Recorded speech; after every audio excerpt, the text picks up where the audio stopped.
नमस्कार। मैं श्रीमती रामकली देवी गुप्ता, श्री राधेश्याम गुप्ता का पुत्र नरेंद्र 86 में जन्मा और पिछले 1.5 बरस से नौकरी छोड़ने के बाद बिहार और देश के दूसरे इलाकों में प्रवासी भारतीय बनके घूम रहा है। जो भारत में अच्छी चीजें दिखी और जो समस्याएं दिखी उसके बारे में चर्चा जरूरी है, क्योंकि आज जो भारत का युवा सपने देखता है और बुजुर्गों की जो इच्छा है वह पूरी हो, उसके लिए कुछ समय निकाल के एक महत्वपूर्ण चर्चाएं जरूरी है। पिछले 1.5 बरस में करीब 1 बरस बिहार, झारखंड, छत्तीसगढ़ में रहा और यहाँ देखा कि देवभूमि होने के बाद भी साल भर सूरज चमकने के बाद, पर्याप्त वर्षा होने के बाद, जमीन उपजाऊ और आदमी मेहनती होने के बाद भी भारत में भी इनकी प्रति व्यक्ति आय सबसे कम है और ये पिछड़े इलाके में आते हैं। अगर दुनिया की बात करें तो ये अंतिम 10-15 देशों में आते हैं।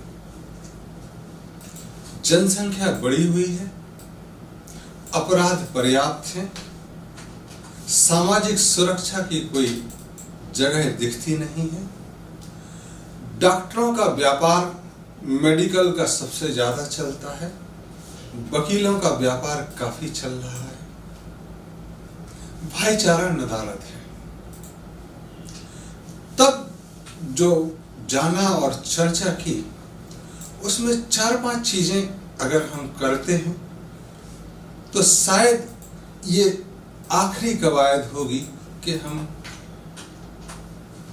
पतन से अपना मुख मोड़े और प्रसिद्धि की तरफ, एक सुप्रसिद्धि की तरफ, एक सुखद वातावरण के प्रति अग्रसर हों।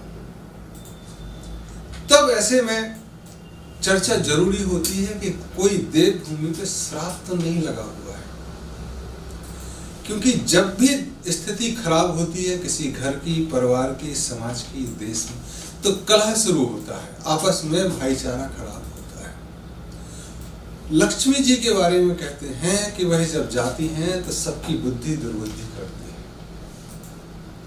और जब आती हैं तो सुबुद्धि होने के बाद ही आती है।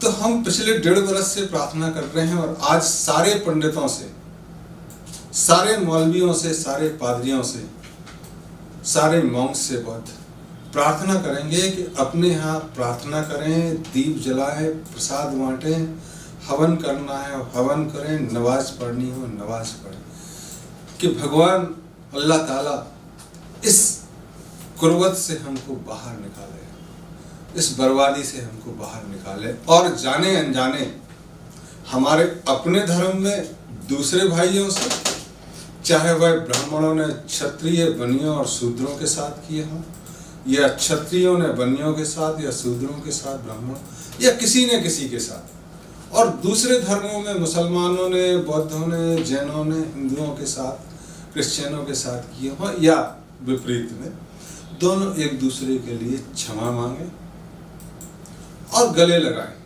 ये पहला हमारा निवेदन है, क्योंकि चीजें यहीं से आगे बढ़ेंगी। दूसरा चीज, चुनाव आ रहे हैं। बिहार के कौन प्रतिनिधि होंगे, यह दिल्ली से चुना जाता है, कई बार विदेशों से भी चुना जाता है। ये दिखाता है कि हमारी सामर्थ्य कम है और जो चुनने के लिए आते हैं वो हमें झगड़े और कराते हैं, कभी जातियों के, कभी धर्म के। तो दूसरा हमारा निवेदन है इन सारे तथाकथित प्रबुद्ध वर्ग से, चाहे वह मंदिर मस्जिद के हों, कि वह अपना कैंडिडेट चुने, चुनाव के पहले अपना कैंडिडेट चुने कि यह हमारे समाज के लिए ठीक होगा, फिर उस पर एक मत हो और चाहे वह निर्दलीय हो उसको खड़ा करें।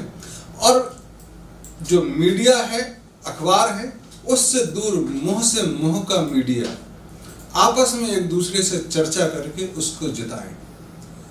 तो कई पार्टियां चुनाव के पहले बनती हैं और जीतने के बाद सरकार बनाती हैं। बिहार एक ऐसा नई इबारत लिख सकती है कि सारे निर्दलीय कैंडिडेट बने और चुनाव के बाद वो एकमत हुए और उन्होंने सरकार बनाई। तब इसका एक फायदा होगा कि आज पार्टी की लाइन महत्वपूर्ण हो जाती, व्यक्तिगत एमएलए की लाइन स्वतंत्रता खत्म हो जाती है। ऐसे में उन पर एंटी पार्टी एक्टिविटी का, विरोधी दल का सहयोग करने का या अपनी आत्मा की आवाज से वोट देने का आरोप नहीं लगेगा और उनकी विधायकता बरकरार रहेगी। और चूंकि वो स्वतंत्र होंगे इसलिए अपने क्षेत्र के बारे में स्वतंत्रता से, तब ऐसे में एक प्रयोग ये आज तक नहीं हुआ भारत में और बिहार ने कई प्रयोग किए हैं। तो बिहार की जनता से यह दूसरा हम निवेदन करेंगे। पहला निवेदन क्षमा याचना का, भाईचारा बढ़ाने का, दूसरा अपना सदस्य चुनने का।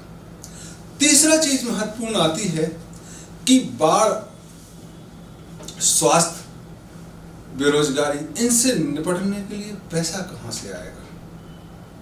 सारा पैसा दिल्ली सरकार ले जाती है और दिल्ली सरकार बिहार में बाढ़ की बात करती है और बाद में पनडुब्बी खरीद लेती है और बिहार की जनता देखती रहती है।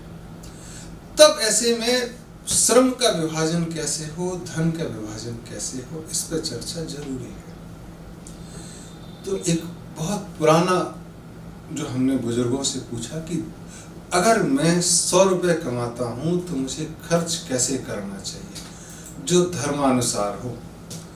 तब बुजुर्गों का कहना था कि अगर एक व्यक्ति की उम्र 100 वर्ष मान ली जाए, तब 1 वर्ष का 1% मान लिया जाए, तो वह अपने हर कार्य के लिए जिसने दूसरे ने किया उसको और खुद के लिए उस तरह से विभाजन करेगा।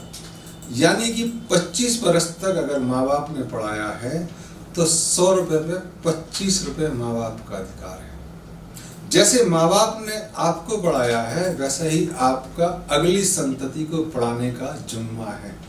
तो 25% आप उधार दे देते हैं, 25% उधार चुका दिया, 25% आप खुद के लिए रख लेते हैं जो गृहस्थ का समय है 25 से 50 वर्ष, और जो 25 बचा वह समाज और सरकार का है। तो आधा समाज का, आधा सरकार का। आपने बहुत सारे धार्मिक प्रवचनों में सुना होगा कि अपनी तनख्वाह का 1/8 धर्म को दो, वह यहीं से आया है। तब जब समाज के पास पैसा होगा तब तो वह काम कर पाएगी। तो समाज में 12% धन का विभाजन होना चाहिए। राज्य सरकारों की बहुत ज्यादा जरूरत नहीं है, आने वाले समय में यह हो सकता है गायब हो जाए। जिला सरकार, लोकल सरकार, जो आत्मनिर्भरता की बात चल रही है, जो पंचायत की बात चल रही है, जो विनोबा भावे भी कहते हैं कि ग्राम स्वराज, उसकी तरफ कवायद बढ़ रही है। एक दूसरी कवायद भी दुनिया में हो रही है कि सारी दुनिया एक हो और कंप्यूटराइज करेंसी हो। इन दोनों के बीच में एक कवायद है, लेकिन भारत की तासीर के हिसाब से ये जो धन का विभाजन है, अगर ऐसे होगा तब समाज के पास पैसा आएगा, समाज का अपना प्रतिनिधि होगा और भाईचारा होगा तो समाज कर लेगा। यह पहली बात हमें समाज से कहनी है, बिहार की जनता से। हम बिहार के नहीं हैं, लेकिन हम भारत के हैं, प्रवासी भारतीय हैं, झांसी में जन्मे हैं। स्वतंत्रता क्या होती है ये मुझे अनुभव है।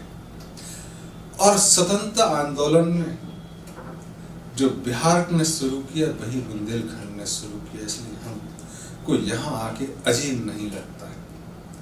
इसलिए हमारा करबद्ध प्रार्थना है बिहार के लोगों से कि शुरू करें। और मैं बिहार के हर जिले में निर्दलीय सदस्यों को सहयोग दूंगा। दूसरी छोटी छोटी पार्टियों के भी जो लोग होंगे उनको सहयोग दूंगा। मंदिरों, मस्जिदों, गुरुद्वारों में भी लोगों से चर्चा करूँगा कि वह प्रार्थना करें कि कुछ गलती हो गई हो तो भगवान हमें क्षमा करे और आगे बढ़ने का मौका दे। इसी के साथ एक बार फिर से आपसे निवेदन है। धन्यवाद।